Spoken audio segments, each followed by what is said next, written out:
আল্লাহ পাক বেলাল হাবশির মতো গোলামকে দ্বীনের মালা পরায়া দিছে, হেদায়েতের মালা পরায়া দিছে, ইসলামের মর্যাদা দান করছে।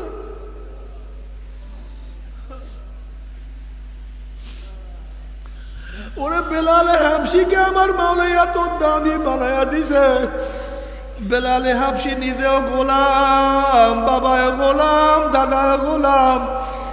ওরে নিজেও গোলাম, বাবায় গোলাম, দাদায় গোলাম। 1 টাকার মালিক না, 100 জমির মালিক তিনি ছিলেন না।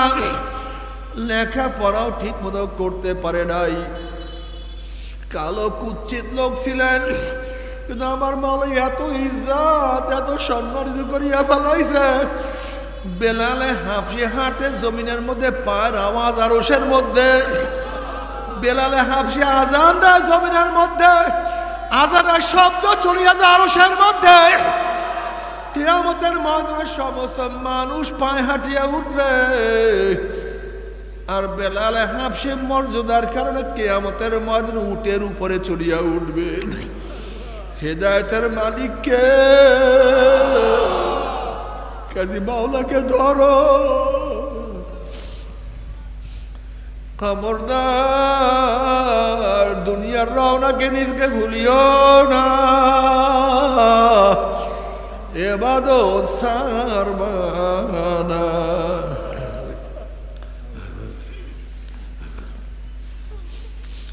আলহাকুমুত তাকাসুর হাত্তা যুরতুমুল মাকাবির।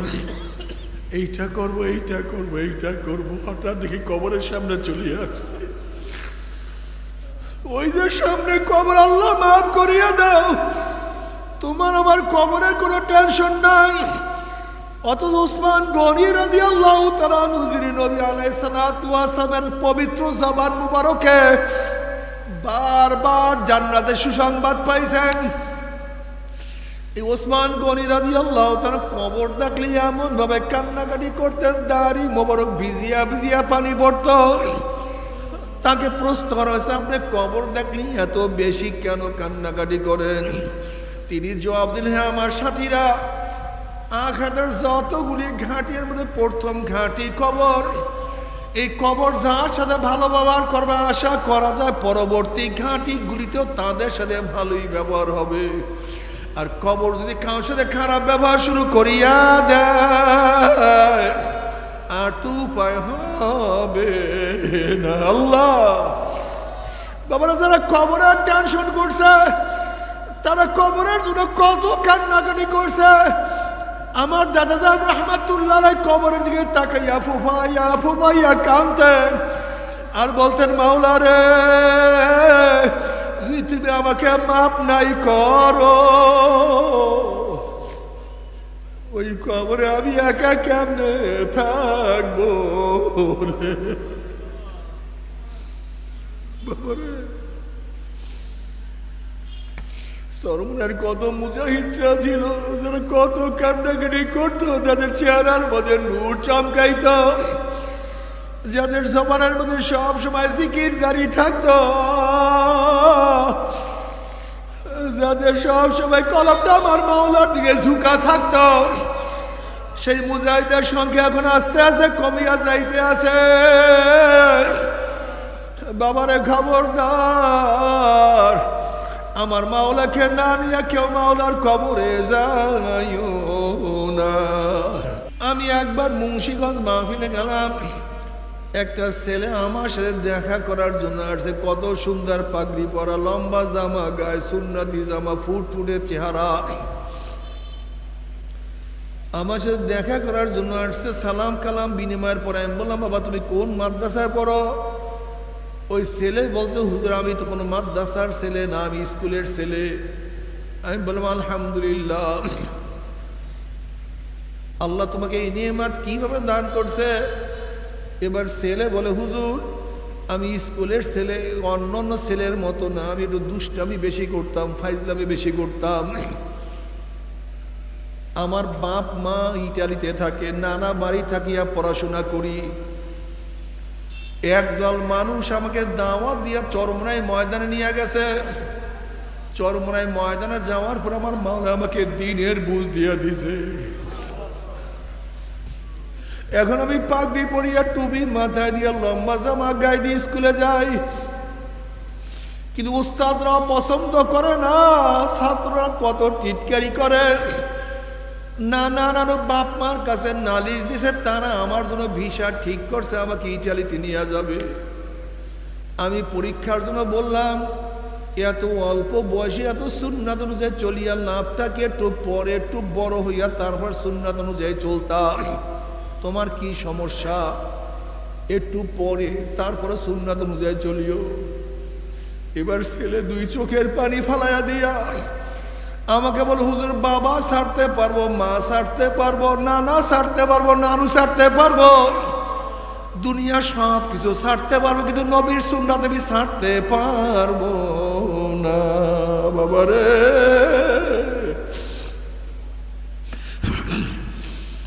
আল্লাহ পাক ওই সন্তানের বাবাকে বুঝ দেয় নাই, কিন্তু আমার মাওলার সন্তানকে দিনের বুঝ দিয়া দিছে। আল্লাহ পাক তার নানা নানুকে দিনের বুঝ দেয় নাই, নাতিকে দিনের বুঝ দিয়া দিছে।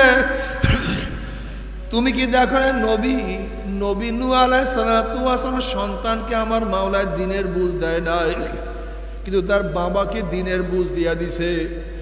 নবী ইব্রাহিম আলাইহিস সালাতু ওয়াস সালাম বাবাকে আমার মাওলায় দিনের বুঝ দেয় নাই, কিন্তু তার সন্তান ইব্রাহিমকে আমার মাওলায় দিনের বুঝ দিয়া দিছে।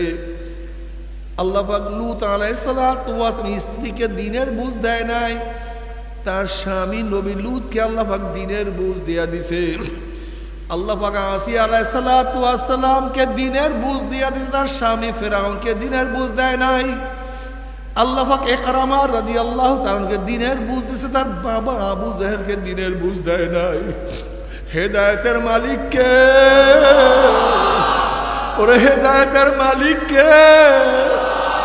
সুদ খাই, মিথ্যা কথা বলি, রক্তের মধ্যে হারাম, জবানের মধ্যে কবিরা, চোখের মধ্যে কবিরা, কানের মধ্যে কবিরা গুনাহ, হাতের মধ্যে কবিরা গুনাহ,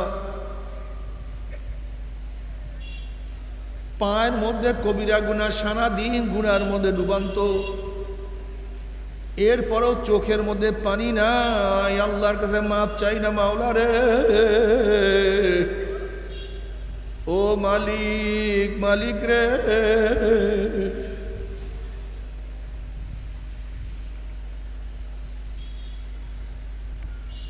এ আমার মুসলমান বাবারা, আমার মোমেন বাবারা, ও আমার যুবক বাবারা, আমার মুরব্বী বাবারা, পর্দানায় মা বোনেরা, কু আনফুসাকুম ওয়া আহলিকুম নারা। আল্লাহ পাক বলে আছে, আল্লাহ পাক বলেন, তুই নিজে বাঁচ, আহালকে বাঁচা, নিজে বাঁচ, নিজের দিকে তাকাও, নিজের দিকে তাকাও। তোমার নামাজের হালাত কি? তোমার চোখের অবস্থাটা কি আজকে ফরজকে তরক করিয়া ফেলাই? আজকে আমরা বেপরদা হইয়া যাই, আমরা মিথ্যা কথা বলি, ধোঁকাবাজি করি, হাজারো মানুষের কামাল চুরি করি, ডাকাতি করি, খুন করি, জুলুম করি, অত্যাচার করি, ওয়াদার খেলাপ করি, আমানতের খেলাপ করি না। আসলে তুমি প্রকৃত মুসলমান হইতে পারো নাই। যেই ব্যক্তি মুসলমান সেই ব্যক্তি কোনোদিন ওয়াদা খেলাপ করতে পারে না। যেই ব্যক্তি মুমিন সে ব্যক্তি মিথ্যা কথা বলতে পারে না। নবী আলাইহিস সালাতু ওয়াস সালাম ফরমান, মুনাফিকের চিহ্ন তিনটা, যখন কথা বলে মিথ্যা কথা বলে, ওয়াদা করলে খেলাপ করে, আমানতের খেয়ানত করে।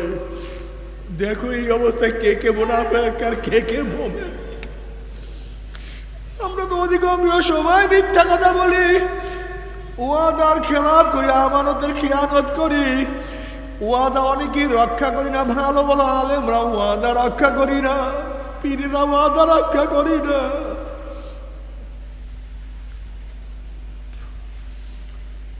চরমুনাইর মুরিদরা খবরদার, খবরদার। মিথ্যা বলা, ওয়াদা খেলাপ করলে, আমাদের খেয়ানত করলে আমার নবী তোমাকে মুমিন বলে না, বরং মুনাফিক বলে। মুসলিমের রওয়ায়াতের মধ্যে আসছে, ওয়াইন সাল্লাহু সামা, ওয়াইন সাল্লাহু সামা, যারা মিথ্যা বলে, ওয়াদা খেলাপ করে, আমানতের খেয়ানত করে, এরা যদি নামাজ পড়ে, রোজাও রাখে, তারপরও তারা মুনাফিক। যারা ওয়াদার খেলাফ করে, মিথ্যা কথা বলে, আমানতের খেয়ানত করে, তারা নামাজও যদি পড়ে, রোজাও রাখে, এরপর আমার নবী বলে তারা মুনাফিক। দেখো একজন কয়জন মুমিন আছে, কয়জন মুনাফিক, আল্লাহ মাফ করিয়ে দাও।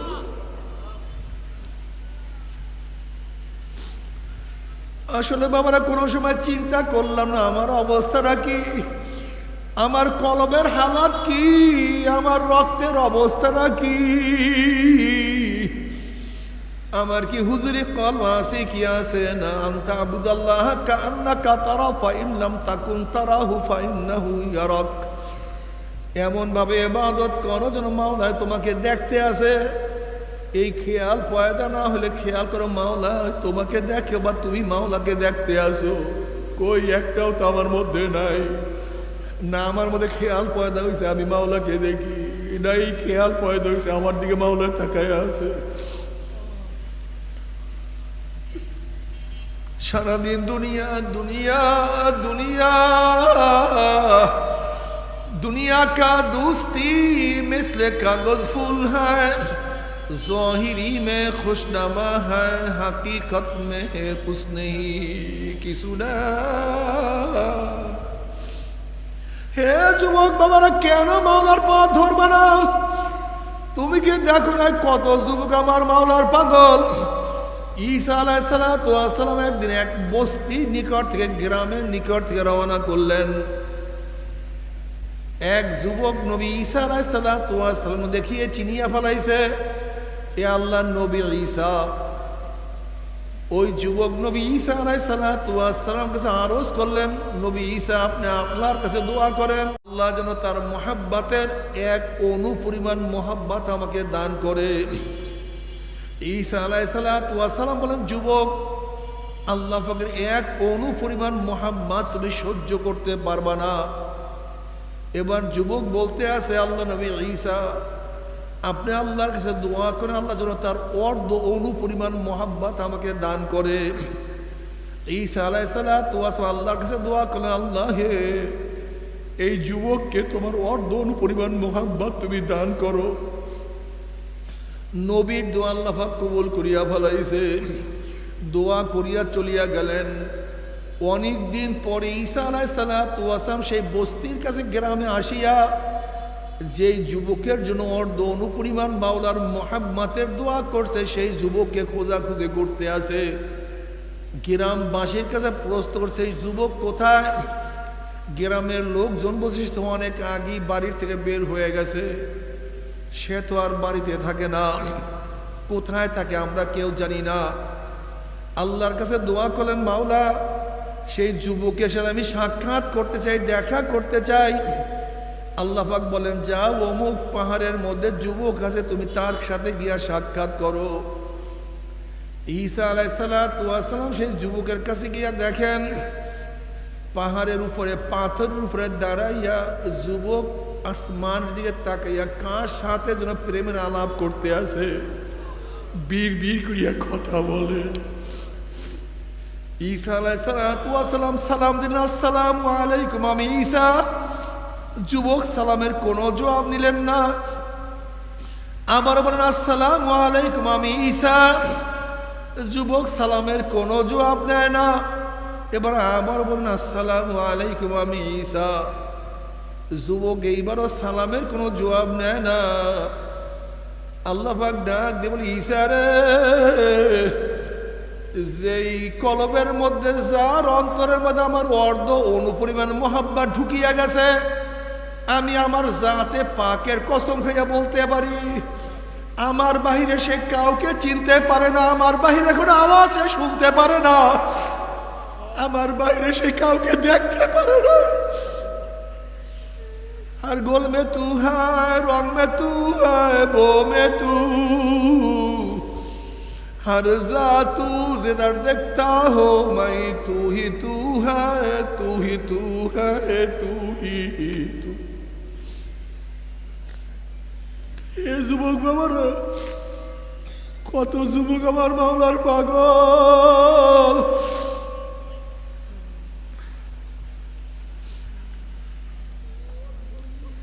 আমি একবার মুন্সিগঞ্জ মাহফিলে গেলাম, একটা ছেলে আমার সাথে দেখা করার জন্য আসছে। কত সুন্দর পাগড়ি পরা, লম্বা জামা গায়ে, সুন্নতি জামা, ফুটফুটে চেহারা।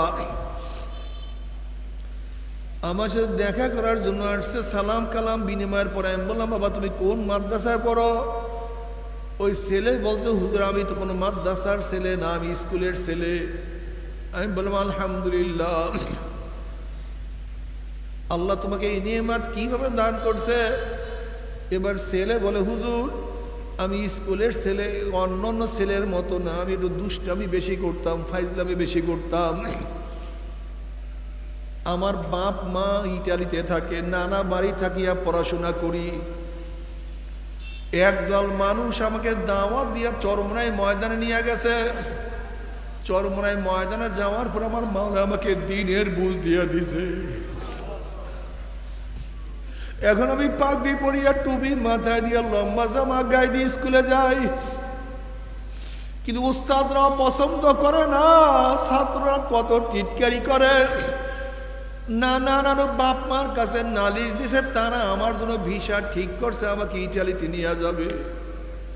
আমি পরীক্ষার জন্য বললাম, এত অল্প বয়সে এত সুন্নাত অনুযায়ী চলিয়া লাভটাকে একটু পরে একটু বড় হইয়া তারপর সুন্নাত অনুযায়ী চলতাম, তোমার কি সমস্যা? একটু পরে তারপরে সুন্নাত অনুযায়ী চলিও। এবার ছেলে দুই চোখের পানি ফালাইয়া দিয়া আমাকে বল, হুজুর বাবা ছাড়তে পারবো, মা ছাড়তে পারবো, নানা ছাড়তে পারবো, নানু ছাড়তে পারবো, দুনিয়া সব কিছু ছাড়তে পারবো, কিন্তু নবীর সুন্নাত আমি ছাড়তে পারবো না বাবারে।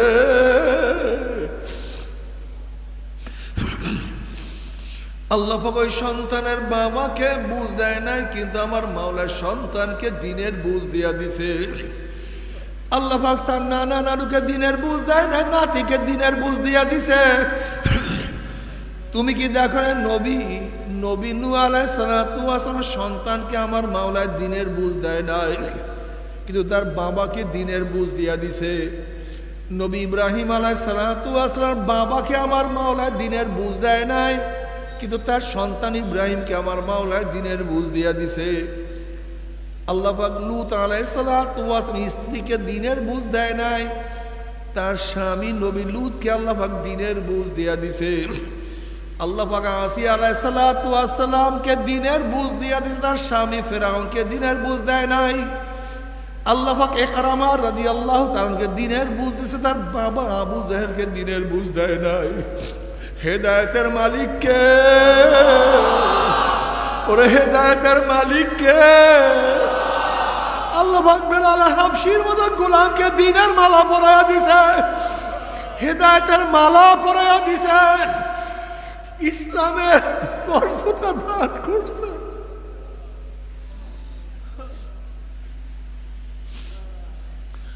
ওরে বেলাল হাবশিকে আমার মাওলা এত দামি বানায়া দিছে। বেলাল হাবশি নিজেও গোলাম, বাবায় গোলাম, দাদায় গোলাম। ওরে নিজেও গোলাম, বাবায় গোলাম, দাদায় গোলাম। 1 টাকার মালিক না, 100 জমির মালিক তিনি ছিলেন না। লেখাপড়াও ঠিক মতো করতে পারে নাই, কালো কুচ্ছিত লোক ছিলেন। কিন্তু আমার মাওলা এত ইজ্জত, এত সম্মানিত করিয়া ফেলাইছে। বেলালে হাবশি হাঁটে জমিনের মধ্যে, পায়ের আওয়াজ আরশের মধ্যে। বেলালে হাবশি আজান দেয় জমিনের মধ্যে, আজানের শব্দ চলিয়া যায় আরশের মধ্যে।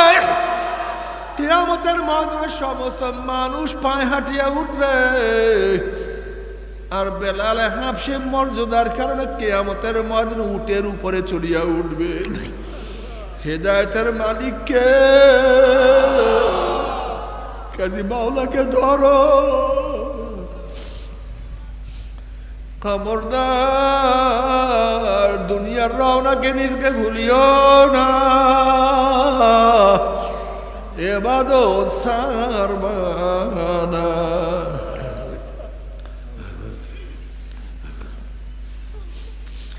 আলহাকুমুত তাকাসুর হাত্তা যুরতুমুল মাকাবির।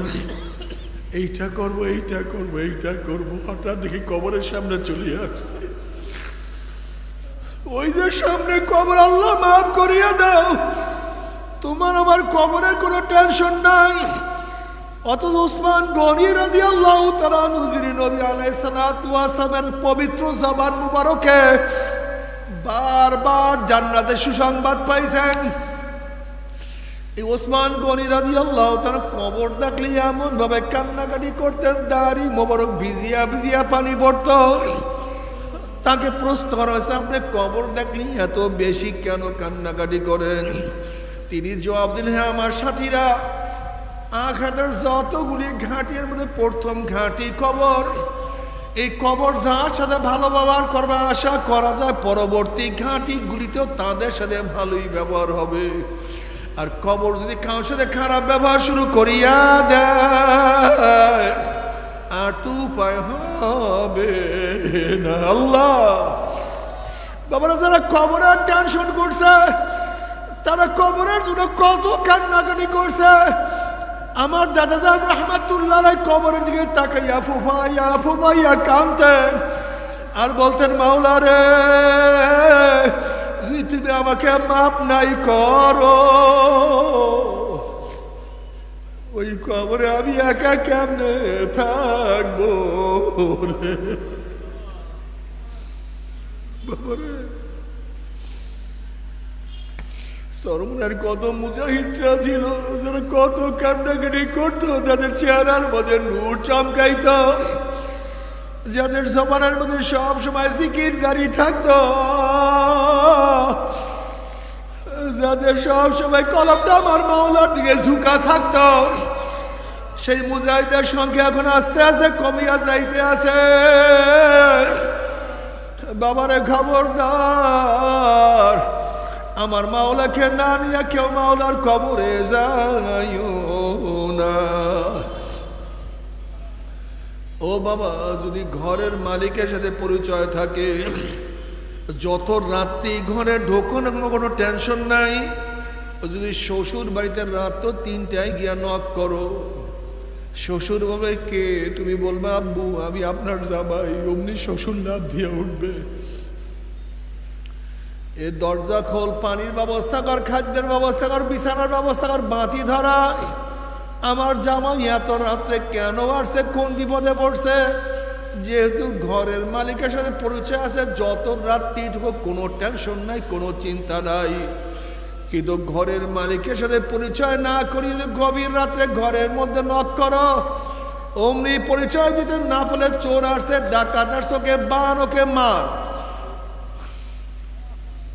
যেহেতু ঘরের মালিকের সাথে পরিচয় নাই, ঠিক কবরের মালিকের সাথে যদি পরিচয় করিয়া কবরে যাইতেই পারো, কবরের মালিকের সাথে পরিচয় করিয়া যদি কবরে যাইতেই পারো, কবরের মালিক বলবে, হে ফেরেশতারা, আমার বন্ধু আসছে, আমার দোস্ত আসছে, ও আফরুশুল ফরাশ মিনাল জান্নাহ ওয়া আলবিসু মিনাল জান্নাহ, আমার বন্ধুর গায়ের মধ্যে জান্নাতের পোশাক পরাইয়া দে, আমার বন্ধুর কবরের মধ্যে জান্নাতের বিছানা বিছাইয়া দে, আমার বন্ধুর সাথে জান্নাতের সূরাত করিয়া দে, নাজ নিয়ামতের কবরটাকে ভরিয়া দে।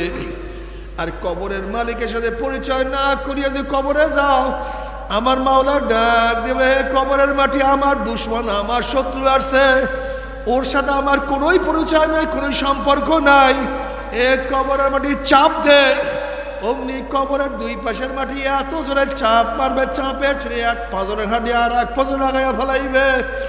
এ ফেরেশতারা গুর্জো মার, অমনি ফেরেশতারা গুর্জো মারা শুরু করবে, হে ফেরেশতারা আগুন ধরাইয়া দে। অমনি গোটা কবরটা হুফরাতুম মিন হুফরাইন নার, আগুনে ভরিয়া যাবে। নবী আলাইহিস সালাতু ওয়াস সালাম কবরের সাপের সম্বন্ধে বলে, লাউ নাফাকা ফিল আরদি মা আনবাতাত খাদরা, যদি কবরের সাপ দুনিয়ার খানার থেকে একটু শ্বাস পাইতো,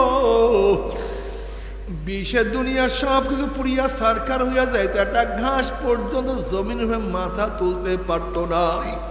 বাবারে সহ্য করতে পারবি? ওই আযাব তো কেউ সহ্য করতে পারবো না। আল্লাহ আমাদের সবাইকে মাফ করিয়া দাও। ও যুবক বাবারা, ভালো রেজাল্ট করতে গেলে একটু কষ্ট করতে হয়, পড়াশোনা করতে হয়। ও ব্যবসায়ী ভাইরা ভালো, ব্যবসা করতে গেলে কষ্ট সাধনা করতে হয়।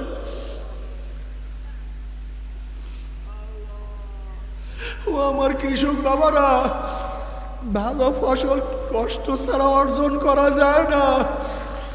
বাবারা যারা জান্নাতে যাইতে চাও, কষ্ট সাধনা ছাড়া আমার মাওলার জান্নাতে যাওয়া যাবে না। বাবারে, মূর্খ হওয়ার জন্য কষ্টের দরকার নাই, শিক্ষিত হওয়ার জন্য কষ্টের প্রয়োজন আছে।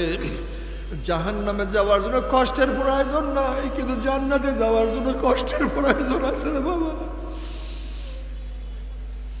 যদি কিয়ামতের মালিকের সাথে পরিচয় করিয়া কিয়ামতের ময়দানে উঠতেই পারো, কিয়ামতের দিন মালিক বলবে লিমানিল মুলকুল ইয়াউম লিল্লাহি ওয়াহিদিল কাহ্হার, আজকে দিনের মালিক আমি একা, আর কেউ না। ওই কিয়ামতের মালিকের সাথে যদি পরিচয় করিয়া কিয়ামতের ময়দানে উঠতেই পারো, কিয়ামতের মালিক ডাকিয়া ডাকিয়া রশির নিচে জায়গা করিয়া দিবে। কিয়ামতের মালিক তোমাকে ছায়ার ব্যবস্থা করিয়া দিবে। আর কিয়ামতের মালিকের সাথে পরিচয় না করিয়া কিয়ামতের ময়দানে উঠো, কিয়ামতের মালিক লাথি দিয়া সূর্যের গরমের নিচে ফালাইয়া দিবে। যদি মিজানের মালিকের সাথে পরিচয় করিয়া মিজানে উঠতেই পারো, মিজানের মালিক নেকের পাল্লা ওজন করিয়া দিবে। ওরে পুলসরাতের মালিকের সাথে পরিচয় করিয়া যদি পুলসরাতে উঠতে পারো, ওয়া ইন মিনকুম ইল্লা ওয়ারিদুহা কানা আলা রাব্বিকা হাতমান মাকদিয়া সুম্মা নুনাজ্জিল্লাযিনা ইত্তাকাও ওয়া নাযারু যালিমিনা ফিহা জিসিয়া। পুলসরাতের মালিক তোমাকে পার করাইয়া জান্নাতে দিয়া দিবে। আর পুলসরাতের মালিকের সাথে পরিচয় না করিয়া পুলসরে উঠো, ওয়া নাযারু যালিমিনা ফিহা জিসিয়া, অমনি পুলসরের উপর দিয়ে গুম করিয়া পড়িয়া যাবা, আর তোমরা জাহান্নাম থেকে উঠতে পারবা না।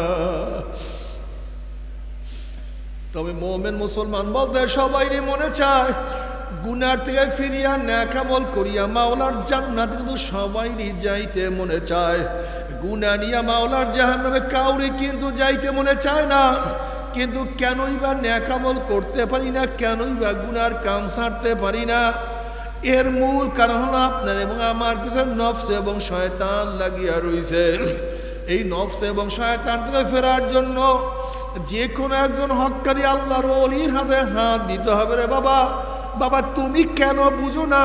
সোহবাতে সলে তোরা সলে কুনাত, সোহবাতে তলে তোরা তলে কুনাত। সৎ সঙ্গে স্বর্গবাস, অসৎ সঙ্গে সর্বনাশ। তুমি দেখো না, যেই কাফেলা যেই ধরনের তার সাথে চললে মানুষ ওই ধরনেরই হয়ে যায়। যেই কাফেলা গাঁজাখোর চললে গাঁজাখোর হয়ে যায়, যেই কাফেলা মদখোর চললে মদখোর হয়ে যায়, যেই কাফেলা ফাসেক তাদের সাথে চললে তুমিও ফাসেক হয়ে যাবা। আর যেই কাফেলা আল্লাহওয়ালা তাদের সাথে সম্পর্ক রাখলে আল্লাহ কবুল করে, তুমি একজন আল্লাহওয়ালা হয়ে যাইতে পারবা। সমস্ত আল্লাহর একমাত যেই পীরের 5 জন মুরিদের মধ্যে কম পক্ষে 3 জনকে দেখবা আলহামদুলিল্লাহ সুন্নাত মুআফিক আমল আকলাক মজবুত হয়ে যাইতে আছে, গুনার কাম ছাড়তে আছে, নেকের আমল ধরতে আছে, কলব নরম হইয়া চোখে পানি আসতে আছে। বৃক্ষ তোর নাম কি, ফলে পরিচয়? আমি চরমনায় বুঝি না, চরমনার দাওয়াত প্রশংসা প্রচার প্রসার করার জন্য আসি নাই রে বাবা। চরমনায় যাওয়ার তোমার কোনো দরকার নাই, কোনো দরকার নাই, কোনো দরকার নাই। তুমি যার কাছে গিয়া পারো গুনার কাম ছাড়ো, নেকের আমল ধরো, কলব নরম করিয়া চোখে পানি নিয়া মাওলার কবরে যাইও। যেরকম দুনিয়ার ঘরে আগুন লাগলে পানি ছাড়া নিবানো যায় না, ঠিক তদ্রুপ তোমার এবং আমার গুনার দ্বারা যেই জাহান্নামের আগুন জ্বলিয়া রইছে, চোখের পানিও সারা কিন্তু জাহান্নামের আগুন নিবানো সম্ভব না। কাজী আমার জন্য দোয়া চাই, আমিও দোয়া করি, সবাই সবার জন্য প্রাণ খুলিয়া দোয়া করো, যেন কিয়ামতের ময়দানে গলাগলি বাঁধিয়া মাওলা একসাথে জান্নাতে যাওয়ার তৌফিক দিয়া দেয়। আল্লাহুম্মা আমিন, আল্লাহুম্মা আমিন।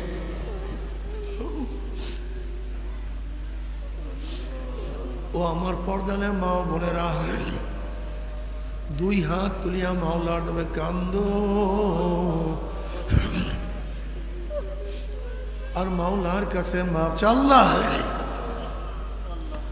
আল্লাহ কতিপয় গুনাহগার বান্দা গুনার বোঝা মাথায় নিয়া বহুত আশা করে আপনার শাহী দরবারে হাত তুললাম রে মাওলা। দয়া করে মায়া করে আপনি আমাদের জিন্দগির সমস্ত গুনাহ খাতা মাফ করে দেন। ওরে মালিক, মাফ করবিনি না, ক্ষমা করবিনি না? তাহলে আপনার বন্ধের এখানে কেন আসছে? আমরা কম্বল নেওয়ার জন্য আসি নাই, রিলিফ নেওয়ার জন্য আসি নাই, গম পাওয়ার জন্য আসি নাই। কেউ নামাজ কাজা করিয়া ফেলাইছি, কেউ রোজা সারিয়া দিছি, কেউ বেপর্দা কর্মের মধ্যে লিপ্ত হয়ে গেছি, কেউ হারাম কবিরা গুনাহ করিয়া ফেলাইছি। আল্লাহ আমরা জাহান্নামের কাজ করিয়া ফেলাইছি। আল্লাহ জাহান্নামের খাতার থেকে আমাদের নামটা কাটিয়া দেন। আল্লাহ জাহান্নামের খাতার থেকে আমাদের নামটা কাটিয়া দাও। আল্লাহ জান্নাতুল ফেরদাউসের মধ্যে আমাদের নামটা উঠাইয়া দাও।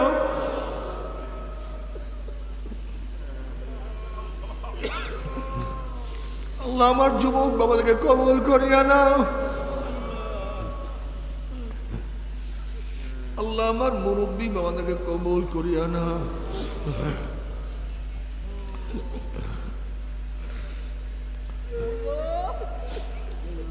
আল্লাহ যতদিন জিন্দা